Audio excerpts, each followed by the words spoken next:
Boa noite, amigo telenauta, o nosso abraço fraternal.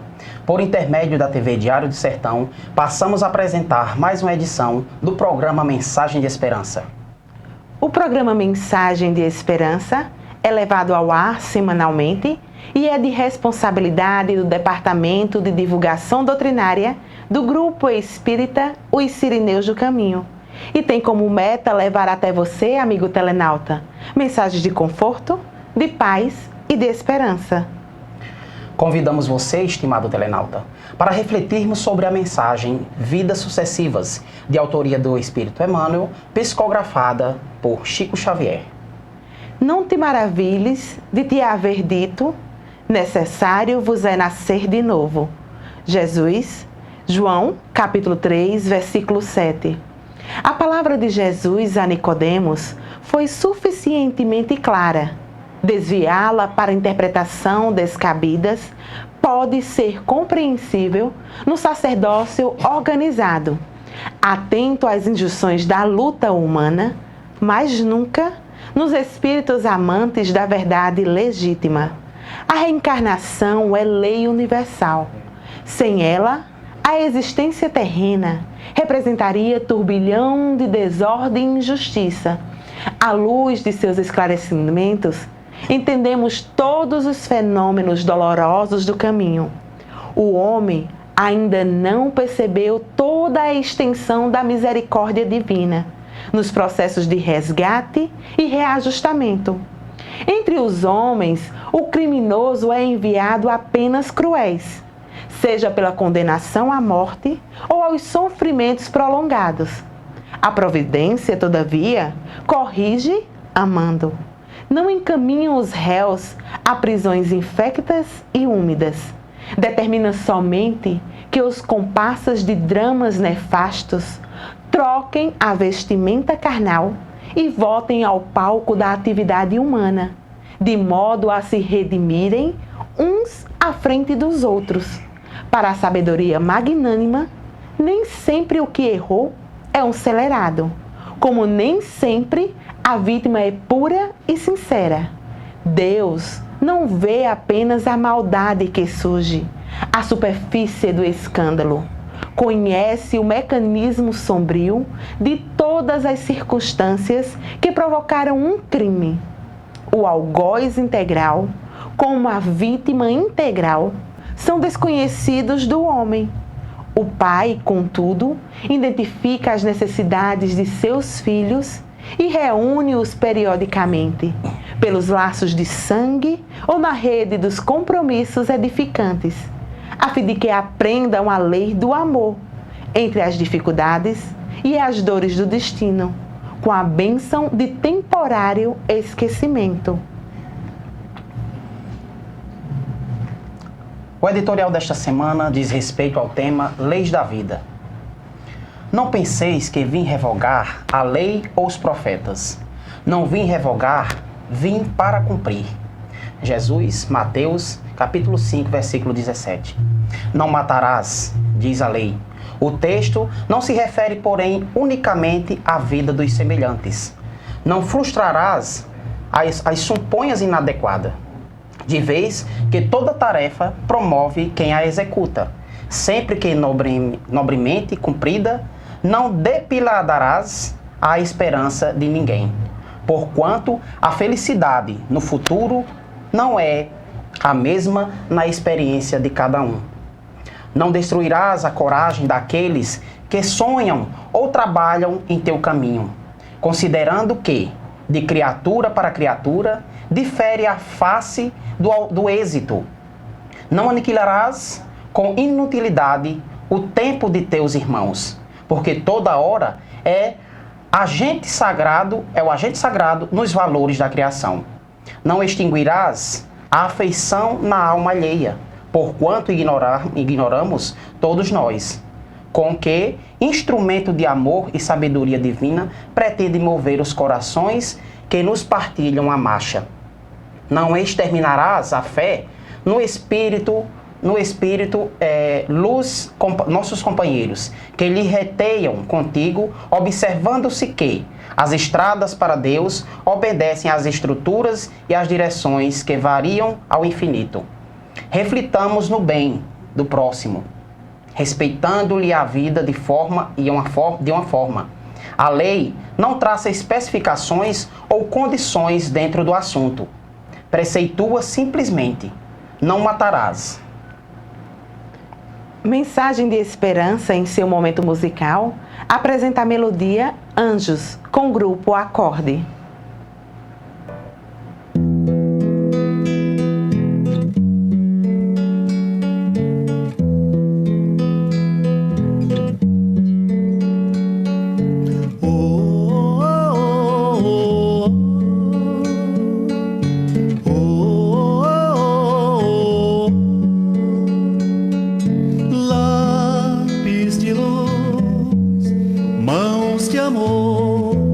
Servo de Deus, escravo do Senhor,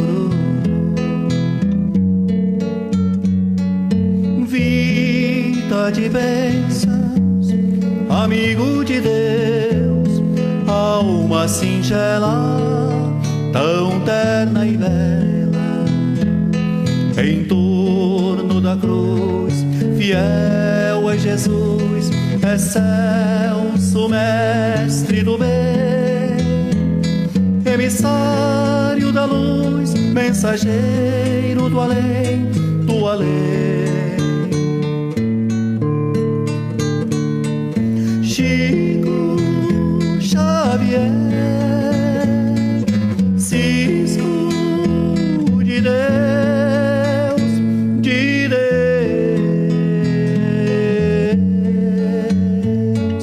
lápis de luz, mãos do Senhor, escravo de Deus, servo do amor.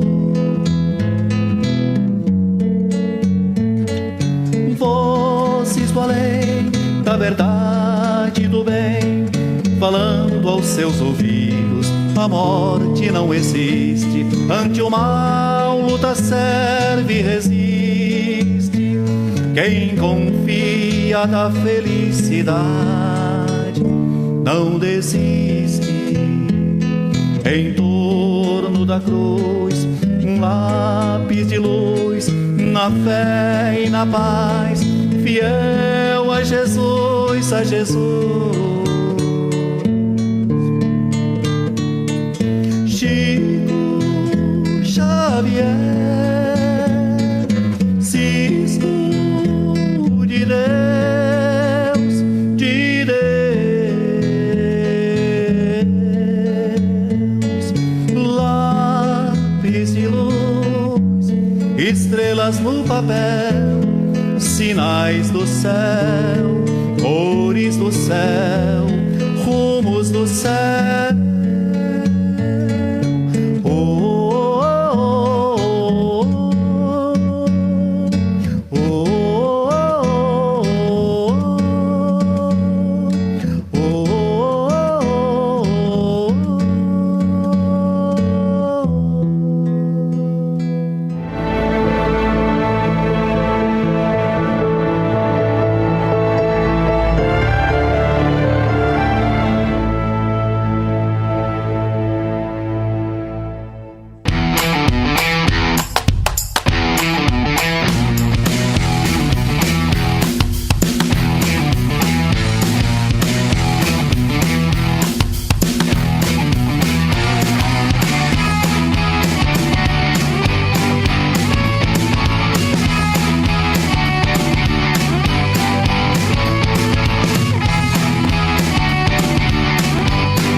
TV Diário do Sertão, a primeira TV online da Paraíba.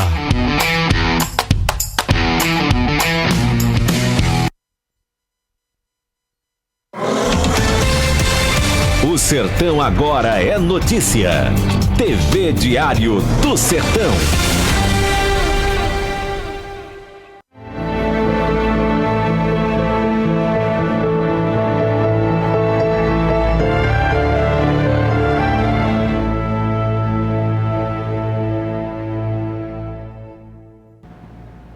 Fazendo uma breve correção, a música do momento musical foi Cisco de Deus. E agora voltamos com o programa Mensagem de Esperança pela TV Diário do Sertão. Programa este que é de responsabilidade do Departamento de Divulgação Doutrinária do Grupo Espírita Os Sirineus do Caminho. Vamos agora ao módulo Estudando o Livro dos Espíritos.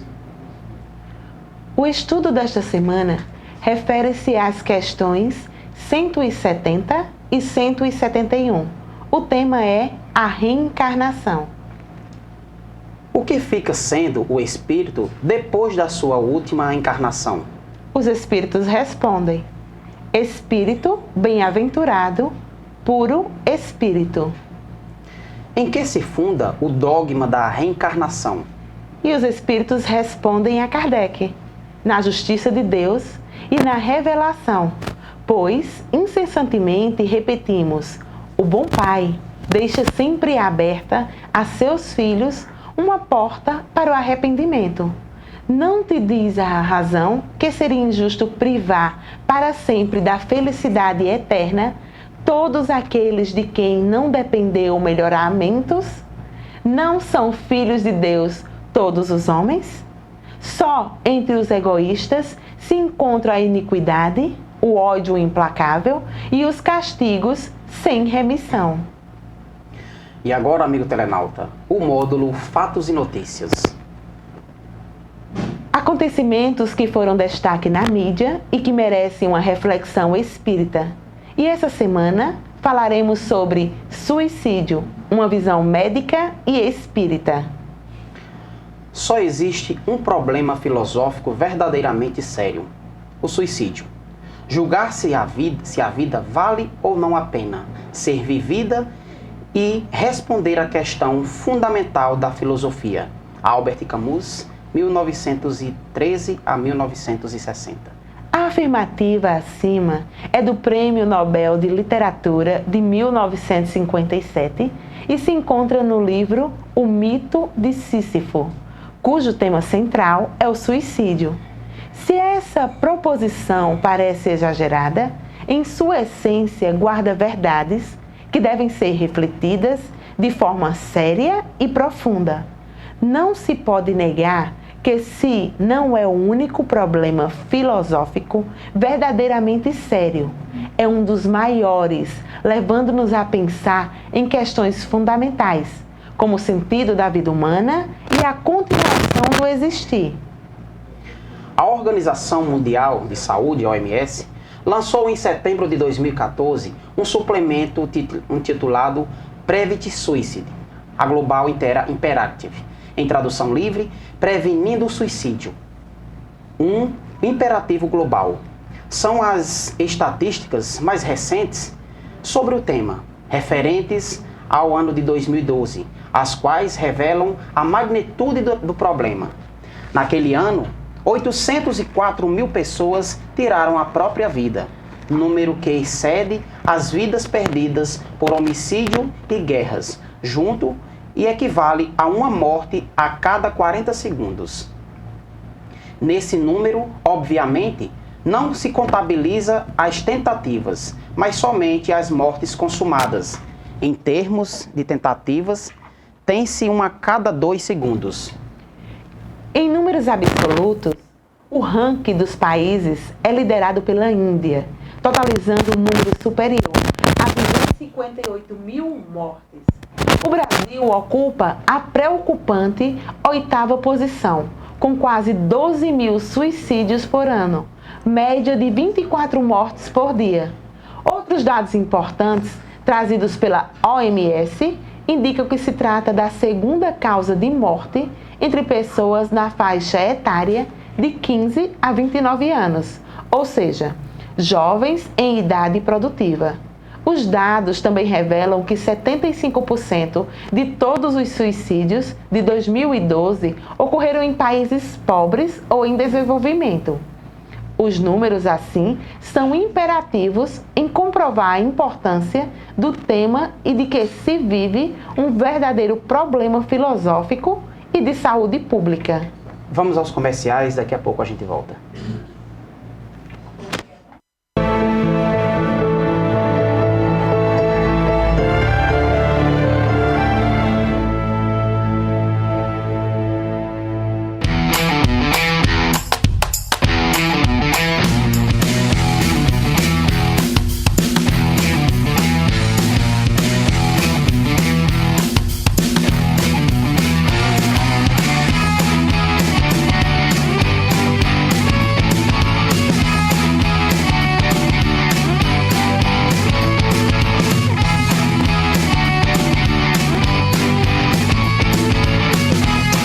TV Diário do Sertão, a primeira TV online da Paraíba.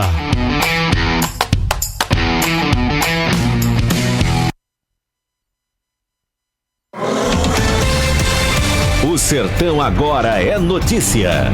TV Diário do Sertão. O Sertão agora é notícia. TV Diário do Sertão.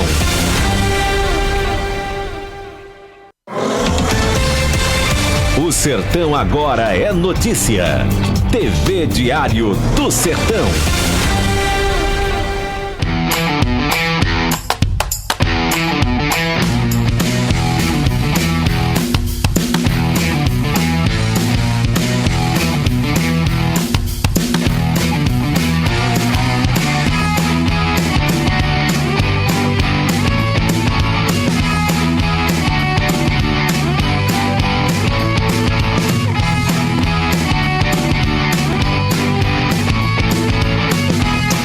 TV Diário do Sertão, a primeira TV online da Paraíba.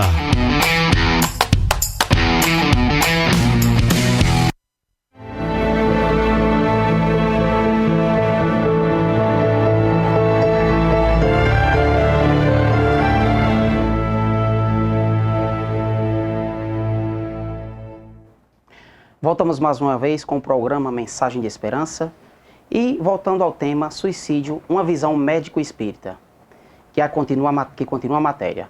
Mas afinal, por que tantas mortes? Por que as pessoas cometem suicídio? Os suicidólogos, especialistas no assunto, atestam que mais de 90% das pessoas que cometem suicídio são portadoras de algum transtorno mental, o qual seria possível ser diagnosticado e tratado. Na lista, tem-se em especial aos transtornos do humor, depressão e transtorno afetivo bipolar, abuso de substâncias ilícitas, álcool e drogas, transtornos de personalidade e esquizofrenia. Transtornos dessa natureza aumentam os índices de suicídio, sobretudo quando não há tratamento adequado. No entanto, não se deve esquecer uma das maiores chagas da humanidade, o materialismo. Os espíritos luminares, que sob a bandeira do Espírito de Verdade, colaboraram na elaboração da doutrina espírita, indicam que a luta contra o materialismo é um dever e uma necessidade para a transformação moral da humanidade. Allan Kardec, na introdução de O Evangelho segundo o Espiritismo, diz que o materialismo, com o proclamar para depois da morte, o nada anula toda a responsabilidade moral ulterior.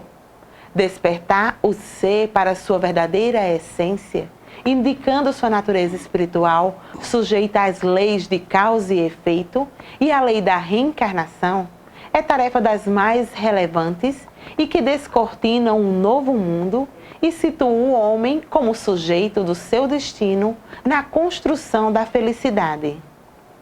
A incredulidade, a simples dúvida sobre o futuro, as ideias materialistas, numa palavra, são os maiores incitantes ao suicídio. O Espiritismo, como doutrina consoladora, transforma a crença em saber, dizima as dúvidas e vence o materialismo, dando a conhecer as leis que regem o universo espiritual e suas relações com o mundo corpóreo. A partir daí, foi e é possível conhecer as graves consequências de pôr fim à própria vida. O capítulo 5, intitulado Suicidas, da segunda parte do livro O Céu e o Inferno, guarda importante material de estudo e desvenda importante sofrimento pós-morte. O sofrimento vivenciado não é fruto de castigo divino, pois não existe esse artigo nas leis universais. É natural que o espírito, ao se deparar com a realidade pós-túmulo e entender que a vida ainda pulsa, mergulhe nos abismos da própria consciência, onde se encontram escritas as leis de Deus. Transgredir as leis de Deus é transgredir a própria natureza, causando assim profundo sofrimento moral. O espírito percebe que a morte, compreendida como extensão da vida, não corresponde à verdade. A rigor, a morte está inserida nela e é porta para o retorno à pátria da qual saiu. Voltou e sairá ainda na necessidade de evoluir sempre. Além disso, existem as consequências biológicas da complexa relação espírito-corpo, o qual, enquanto encarnado, se satura de fluido vital. Para que o desligamento ocorra por completo, o espírito deve extinguir totalmente o fluido vital, a fim de que possa dar continuidade à sua jornada, como espírito desencarnado. Em memória de um suicida, psicografia de Ivone A. Pereira, ao seguinte esclarecimento. Será preciso se desagregarem dele, do suicida, as poderosas camadas dos fluidos vitais que lhes revestiam a organização física, adaptadas por afinidades especiais da grande mãe natureza, a organização astral, ou seja, ao perispírito, as quais nele se aglomeram em reservas insuficientes para o compromisso da existência completa? Daí, as profundas e graves impressões sofridas pelo espírito vinculado ainda ao corpo físico, por ter atentado contra a própria vida de forma violenta. São repercussões de ordem magnética que impactam o envoltório sutil do espírito ou corpo espiritual, ou seja, o perispírito, dado que tal envoltório corresponde à matriz biológica formadora do corpo físico. Pode haver implicações futuras, dificultando no intercurso existencial e encarnações posteriores, gerando limitações físicas e psíquicas não só incomuns. Entram em ação as leis de causas e efeito na necessidade de reparar equívocos através da dor, maior aliada do processo evolutivo. Eis o que afirma Leon Denis, fundamentalmente considerada a dor é uma lei de equilíbrio e educação. E assina ainda necessidade de ordem geral, como agente de desenvolvimento, condições do progresso. Porém, em nenhum momento o espírito em sofrimento é abandonado à própria sorte. As leis de Deus agem sempre a favor do espírito imortal, aconselhando-o e para o que possa progredir com confiança infinita e misericórdia. Assevera Jesus: bem-aventurados os que choram, pois serão consolados, pois que deles é o reino dos céus. Mateus capítulo 5, versículo de 4 a 10. A espiritualidade e a religiosidade são as ferramentas mais eficazes de prevenção ao suicídio e também as mais consoladoras. A ciência caminha nessa direção e são inúmeras as pesquisas indicativas de menores taxas e atitudes mais negativas em relação a esse ato. A data 10 de setembro, indicada pela Organização Mundial de Saúde, corresponde ao Dia Mundial de Prevenção ao Suicídio. Seja ela um momento de reflexão para todos e igualmente de alçar uma prece em favor desses espíritos em sofrimento, buscando a figura meiga do Nazareno. Desci, mas desci muito aos reinos inferiores. Despertando no túmulo, escutei os gritos da aflição de alguém que muito amei e que muito amo ainda. Um amigo não esquece a dor de outro amigo que cai. Antes de me altear a celeste alegria ao sol do mesmo amor a Deus, em que te enlevas, vali-me após a cruz das grandes horas mudas. E desci para as trevas, a fim de aliviar a imensa dor de Judas. O trecho proferido é do poema Amor e Perdão, de Maria Dolores, psicografia de Francisco Cândido Xavier, e descreve o diálogo do Mestre de Nazaré e Maria de Madalena após o histórico dia do Calvário. O Cristo, nos 3 dias que antecederam a ressurreição, buscou Judas, seu amigo amado, após o ato impensado do suicídio. Jesus nunca nos esquece.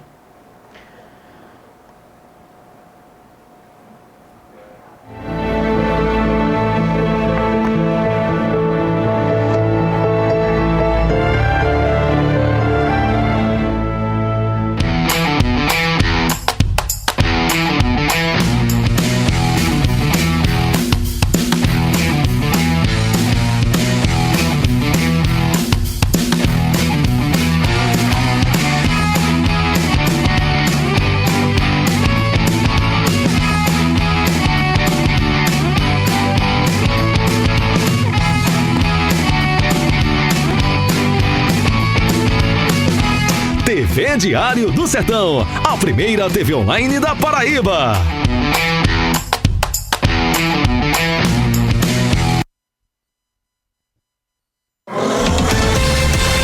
O Sertão agora é notícia.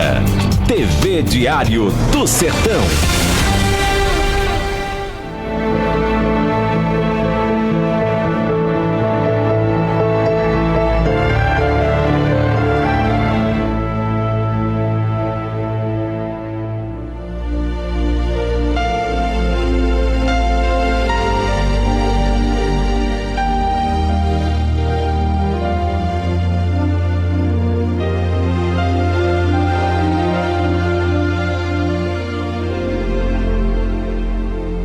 Que Deus não permita que eu perca o romantismo, mesmo sabendo que as rosas não falam. Que eu não perca o otimismo, mesmo sabendo que o futuro que nos espera pode não ser assim tão alegre. Que eu não perca a vontade de viver, mesmo sabendo que a vida em muitos momentos é dolorosa. Que eu não perca a vontade de ter grandes amigos, mesmo sabendo que com as voltas do mundo eles podem ir embora. Que eu não perca a vontade de ajudar as pessoas, mesmo sabendo que muitas delas são incapazes de ver, reconhecer e retribuir esta ajuda. Que eu não perca o equilíbrio, mesmo sabendo que inúmeras forças querem que eu caia. Que eu não perca a vontade de amar, mesmo sabendo que a pessoa que eu mais amo pode não sentir o mesmo sentimento por mim. Que eu não perca a luz e o brilho no olhar, mesmo sabendo que muitas coisas que eu verei no mundo escurecerão meus olhos. Que eu não perca o sentimento de justiça, mesmo sabendo que o prejudicado possa ser eu. Que eu não perca a beleza e a alegria de ver, mesmo sabendo que muitas lágrimas brotarão dos meus olhos e escorrerão por minha alma. Que eu não perca o amor por minha família, mesmo sabendo que ela muitas vezes exigirá de mim esforços incríveis para manter sua harmonia. Que eu não perca a vontade de doar este enorme amor que existe em meu coração, mesmo sabendo que muitas vezes ele será subestimado e até rejeitado. Que eu não perca a vontade de ser grande, mesmo sabendo que o mundo às vezes é pequeno. E acima de tudo, que eu jamais me esqueça de que Deus me ama infinitamente.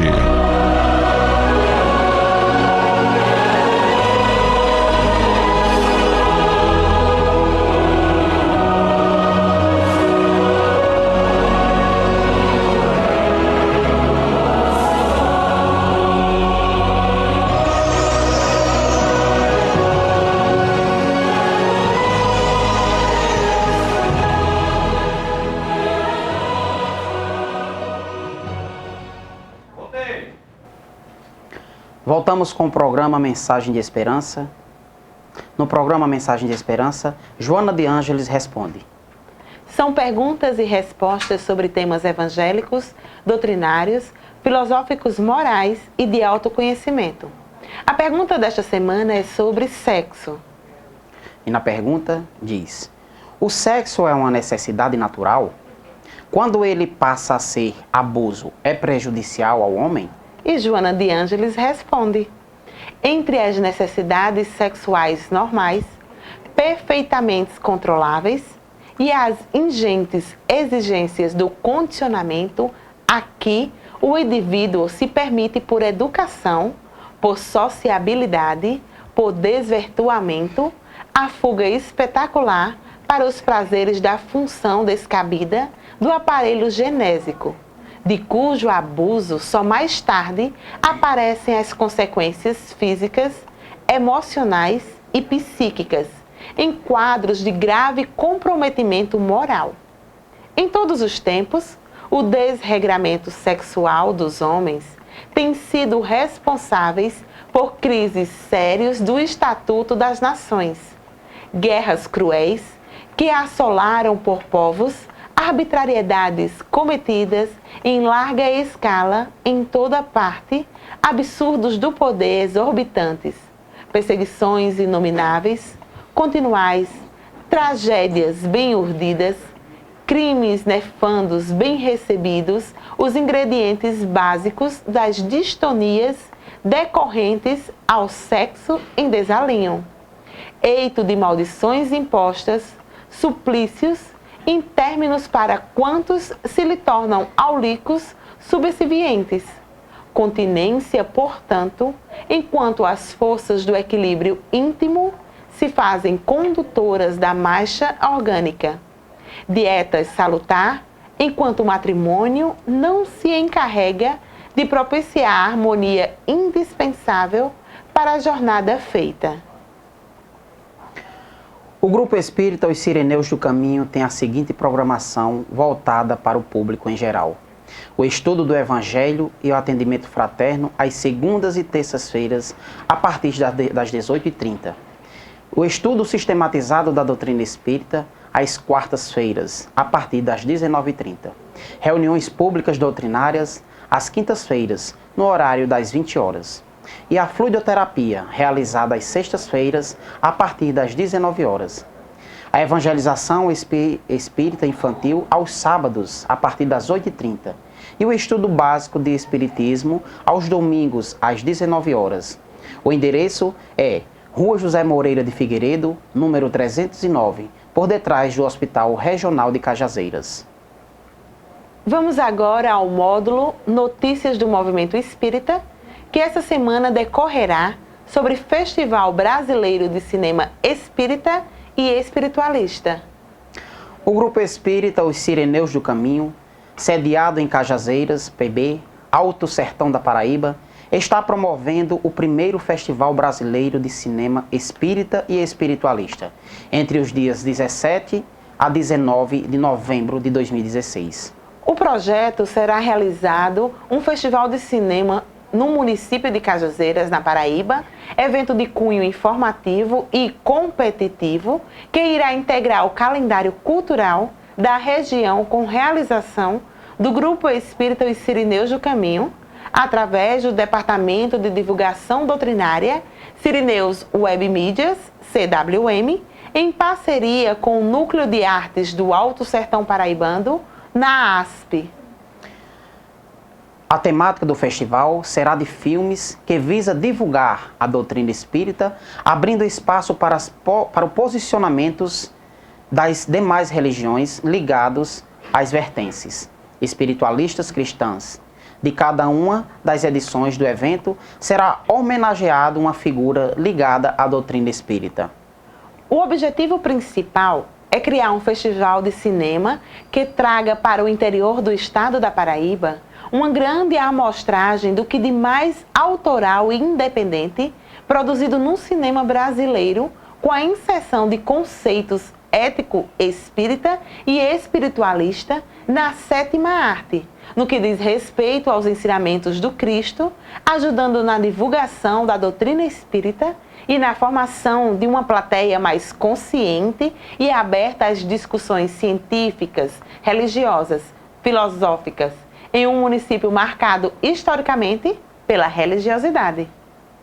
O grupo criou um ambiente em que você pode dar apoio.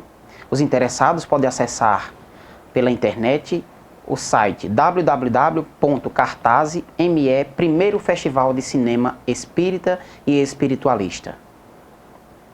Vamos agora ao quadro Dica de Livro dessa semana. E o livro da semana é Desistir da Vida Não é Solução, de Isabel Skock, editora M, editora virtual. Este é o título do mais novo livro de Isabel Skock, que aborda o suicídio e suas nuances. A escolha do tema se deve ao fato de que, na história da humanidade, incontáveis pessoas entraram pela falsa porta do suicídio. Reis, rainhas, estadistas, inventores, artistas, músicos, cientistas, escritores e um número enorme de pessoas comuns tentaram fugir daquilo que os oprimia, que os importunava, que os fazia sofrer. Com o passar do tempo, o quadro não mudou muito. Hoje, há os que se imolam visando motivos políticos, como os homens-bomba e as monjas, que se incendeiam pela libertação de Tibete. No Brasil, há dados relevantes quanto ao suicídio de indígenas, que se sentem desestruturados pelo fenômeno de aculturação. Há pouco tempo, ficamos estarrecidos perante as notícias de que uma criança de 10 anos atirou contra a professora e depois na própria cabeça. Ficamos estupefatos ao observar o quanto a vida humana deixou de ser valorizada. Numa sociedade altamente consumista, até mesmo a vida adquiriu um caráter descartável. O suicídio é a 10ª causa de morte no mundo. Sendo um assunto relevante e, em tese, evitável, resolvemos abordar o tema estudando-lhe as consequências e dando ênfase à prevenção. Então, começamos perguntando: por que procurar a fuga pela falsa porta do autoextermínio se a primeira consequência é justamente o desapontamento? É a compreensão de que foi um ato vão? Por que não se consegue matar a vida? Sabemos nós que este é um assunto espinhoso, de difícil trato, e não se manifesta como um fato isolado. Muitas pessoas ligadas ao suicídio, traumatizadas pelo ato imprevisível, procuram em si as mesmas algumas falhas que teriam contribuído para o trágico desfecho. Não são poucas as que caem nas malhas da culpa, que não deixam profundas perdas. Não é à toa que fomos condicionados a tratar o suicídio como um mal irreparável. Há pouco tempo, o suicida tornava-se um proscrito. Era privado dos sacramentos e orações, não podia ser enterrado em solo sagrado. Era escorraçado do rebanho de almas pelos pretensos representantes de Deus na terra. O Espiritismo vem trazer as vozes do que já partiram nessas condições e que relatam a própria desdita. Vem mostrar que cada caso é único, que são considerados todos os atenuantes e os agravantes, que o trabalho de reconstrução da vida às vezes é árduo, penoso, mas que no final do túnel, o pai compassivo espera a volta do filho com os braços abertos. Sempre há perdão. Por esses motivos e outros mais, resolvemos contornar as dificuldades e utilizar o farto material de literatura espírita. Escolhemos para esse fim a sustentação das obras básicas e o material contido na série O Mundo Espiritual, de André Luiz, fazendo ainda alguma menção de outras obras. Em O Livro dos Espíritos, o assunto é abordado nas questões de número 943 a 957, cuja leitura será bastante útil no confronto com os casos relatados. Em O Céu e o Inferno, há um capítulo destinado aos espíritos suicidas, em que, evocados ou não, vieram relatar a própria experiência. Ali podemos contar com valiosas observações de Allan Kardec e com o comentário esclarecedor de São Luís, o espírito protetor da Sociedade Espírita de Paris. André Luiz, segundo ele mesmo, foi um suicida inconsciente. Ao revelar esse tipo de suicídio, mostrou-nos que o número de suicidas, visto pela óptica espiritual, é expressivamente maior do que o da estatística terrena. Podemos então afirmar que este livro procura fazer um apanhado de conceitos, advertências e relatos referente à visão da espiritualidade maior no que diz respeito à matéria em pauta, visando esclarecer e prevenir qualquer tipo de atentado contra a própria vida. O livro contém 136 páginas. É de gênero de autoajuda, da editora MME, editora virtual, autora Isabel Skock, membro da rede Amigos do Espírita. Vamos agora aos comerciais e já estamos de volta.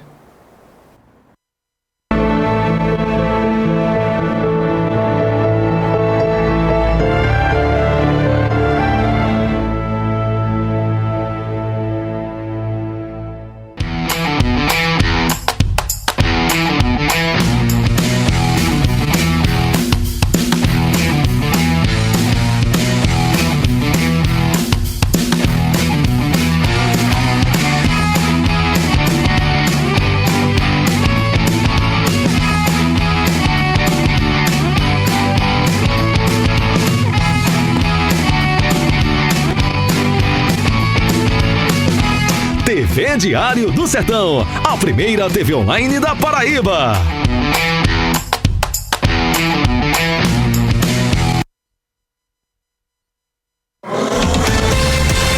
O Sertão agora é notícia.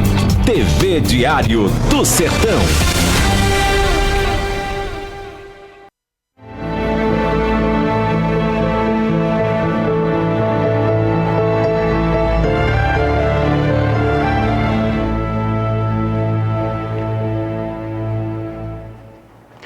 Olá, amigo telenauta. Estabeleça um clima de paz, harmonia e segurança no seu lar. Inicie hoje mesmo o estudo do Evangelho no lar. É o maior investimento que você pode proporcionar à sua família. Visite o Bazar da Fraternidade dos Sirineus do Caminho e adquira objetos de baixo custo e em boas condições de uso. Sua localização é na Estrada do Cocodé, por trás do Hospital Universitário Dr. Júlio Bandeira. E seu funcionamento ocorre nas segundas, quartas e sextas, à tarde, a partir das 13h30, e no sábado pela manhã e à tarde, a partir das 9h até as 16h30.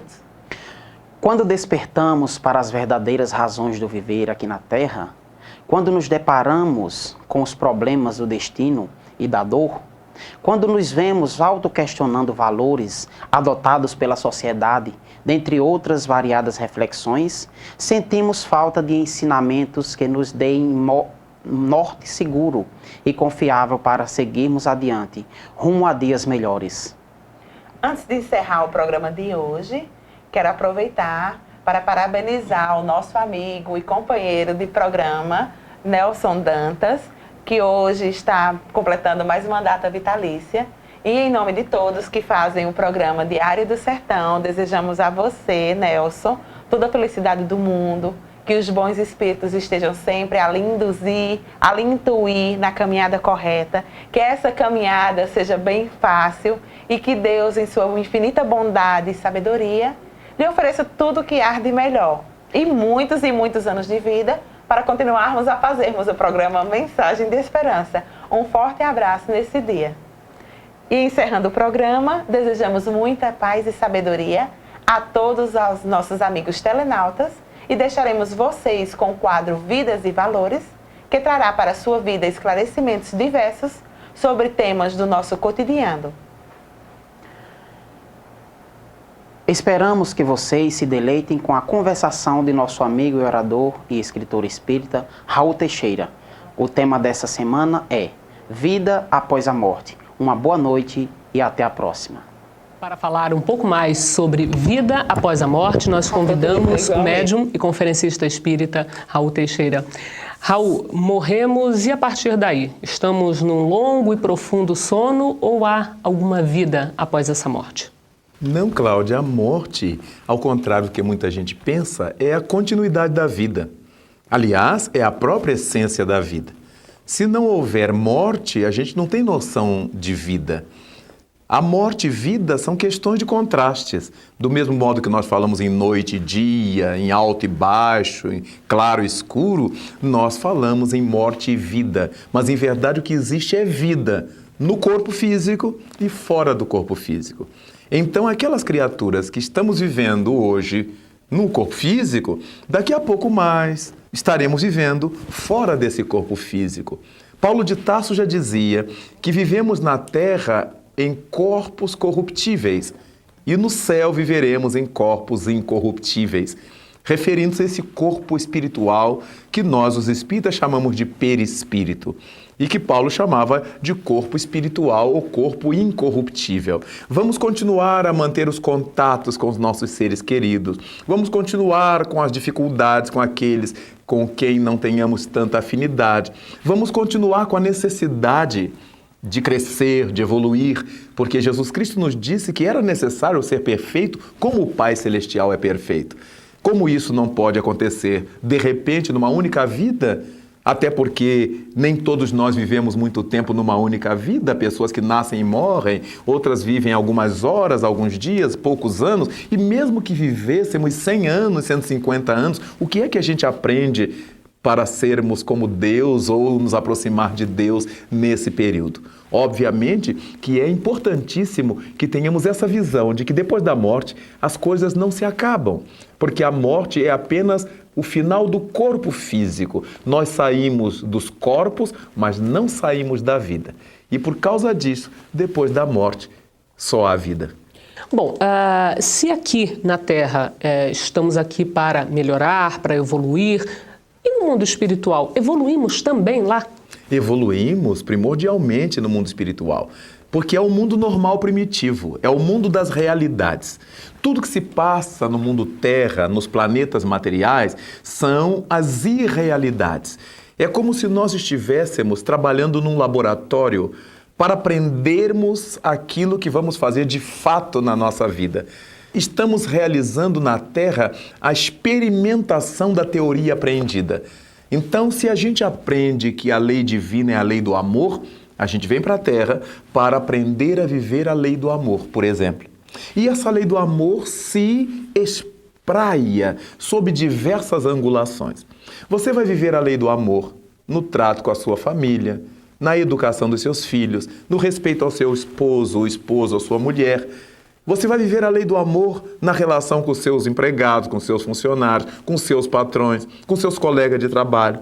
Você vai viver a lei do amor na sua realização social, no clube, onde você esteja. Porque lei do amor é uma coisa amplíssima. Quando um governante vai viver a lei do amor?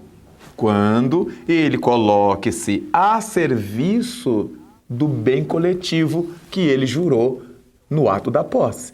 Então, quando você dá escola, você dá saúde, você dá condições de vida às pessoas, quando você realiza a possibilidade do emprego, da libertação social do indivíduo, da libertação socioeconômica, a despeito da sua própria vida, você está amando. Então, a lei divina, chamada lei do amor, ela contempla um leque muito amplo de possibilidades. Então, no mundo dos espíritos, nós continuamos a desenvolver essa busca de Deus em nós, esse amor que precisamos desenvolver, e nos planetas materiais, nos mundos materiais, nós vamos exercitar isso. Por isso é que é difícil. Esse é um mundo de provas. Qual é o aluno que acha prova fácil? Só o estado emocional com que você vai fazer a prova, ela já está difícil.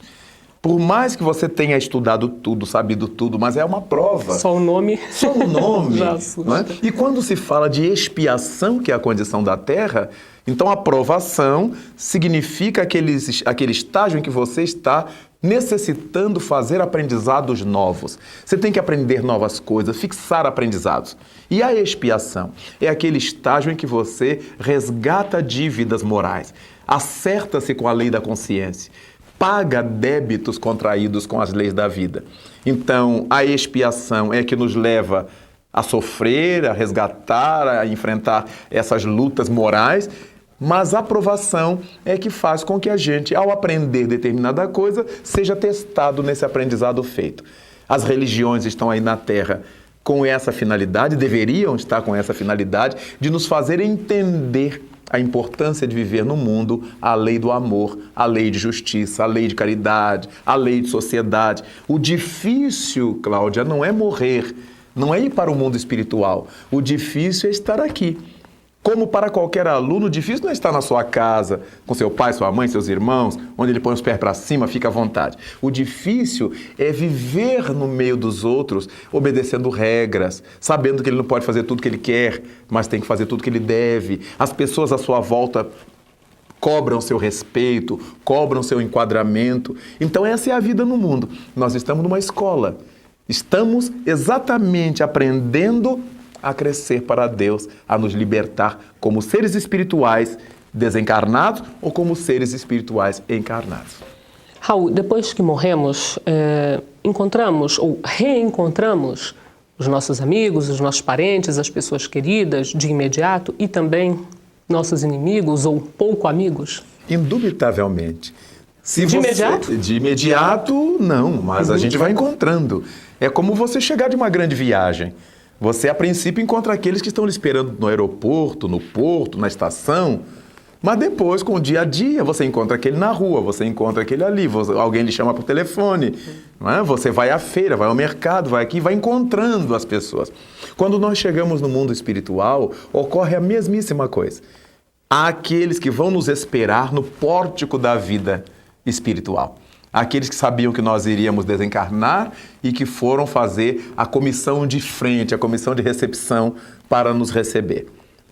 E aí nós somos levados para esse estado de repouso, que a gente precisa muitas vezes, a gente sai do corpo lúcidos, ativos, e depois é que relaxa. Muitas vezes a gente sai do corpo e não tem a noção de que desencarnou. Mas quando nos deparamos com aquela turma toda na estação nos esperando e a gente sabe que já eram parentes mortos, a ficha vai caindo, como a gente diz popularmente. Nós vamos nos assenhoreando da realidade.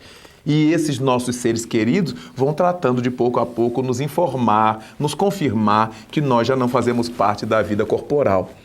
Mas há situações em que nós desencarnamos completamente anestesiados. Entramos no mundo espiritual completamente sem memória de nada, como se estivéssemos num estado de coma. E só despertamos depois de muito tempo. E aí nos deparamos com seres queridos à nossa volta ou com seres pouco amados à nossa volta.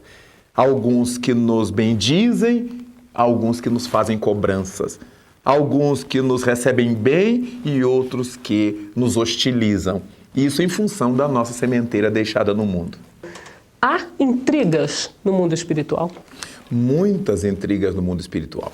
Porque uma coisa interessante é que nós não somos o corpo.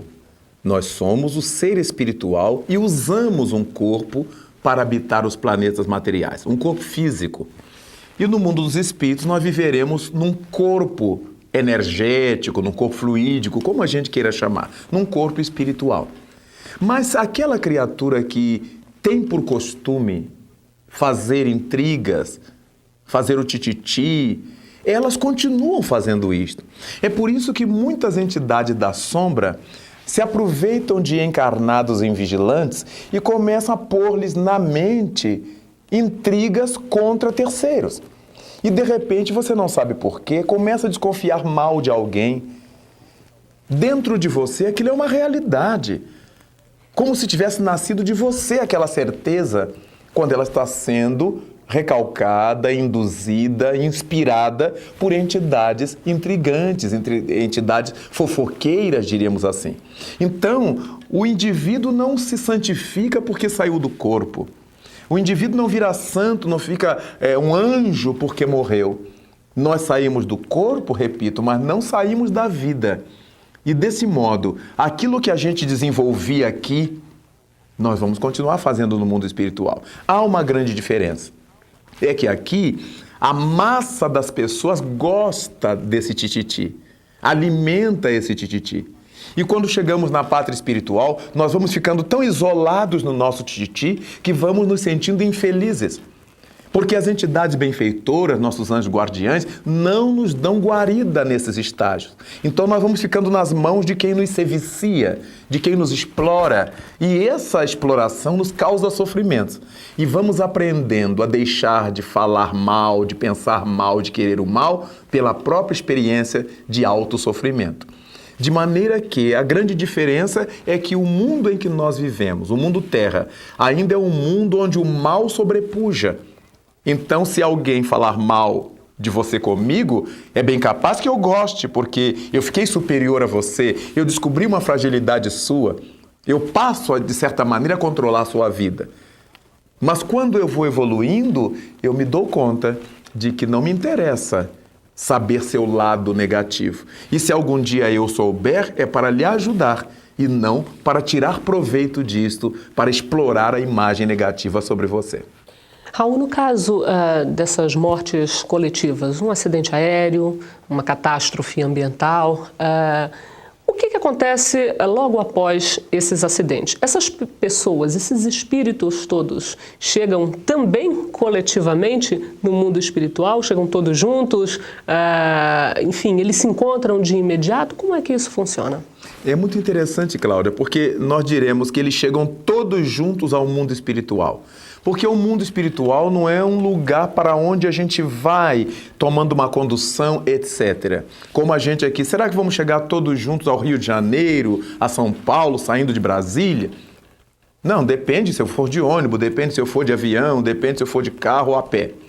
Mas quando se trata de desencarnação, no momento em que eu saio do corpo físico, eu já estou no mundo espiritual. O que vai pesar aí é o nível de minha espiritualidade, é a minha condição espiritual.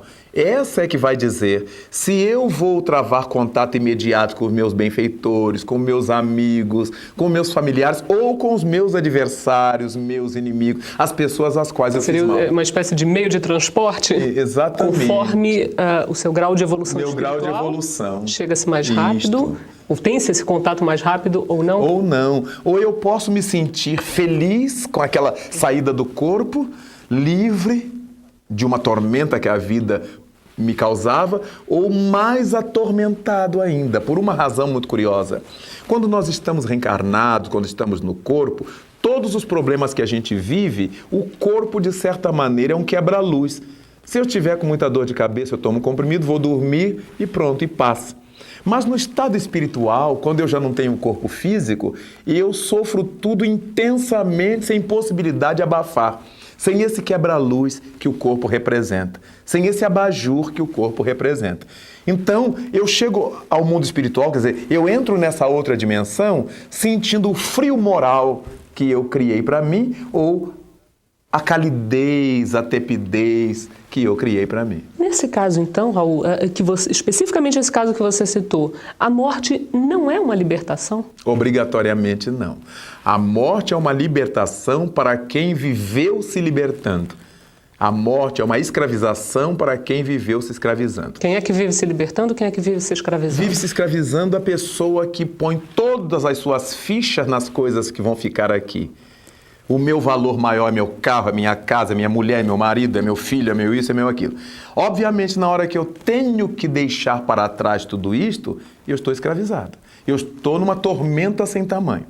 Quando nós vivemos no mundo, usando as coisas, sem permitir que essas coisas nos usem, eu não sou escravo da minha casa, Eu adoro a minha casa, mas se eu tiver que ficar sem ela, eu vou ficar feliz do mesmo jeito, eu vou viver do mesmo jeito. Eu adoro o carro que eu tenho, mas o dia que eu não tiver, eu tenho minhas pernas, eu serei feliz do mesmo jeito. Essas são as pessoas que vão se libertando enquanto estão vivendo no corpo físico. E quanto à nossa família, eu não tenho que pôr na minha cabeça que meu filho é meu patrimônio, que minha mulher é minha mulher, que meu marido é meu marido. Nós estamos marido e mulher, nós estamos pais e filhos, nós estamos irmãos biológicos, mas em verdade nós somos membros dessa grande família universal. Então, embora amando a esposa, ao filho, ao marido, ao parente, ao amigo, nós tenhamos sempre essa certeza de que um dia nós vamos ter que atravessar essa grande ponte levadiça do mundo espiritual, em que cada um vai se ligar à sua sintonia espiritual. Não é o parentesco consanguíneo da Terra, é a nossa vinculação psíquica. Se eu, filho de uma mãe santa, for uma alma atormentada, eu vou ter que me vincular a almas atormentadas. É a lei de justiça que a divindade criou. De modo que a gente vai vivendo no mundo sabendo que ninguém é de ninguém, como diz a música popular.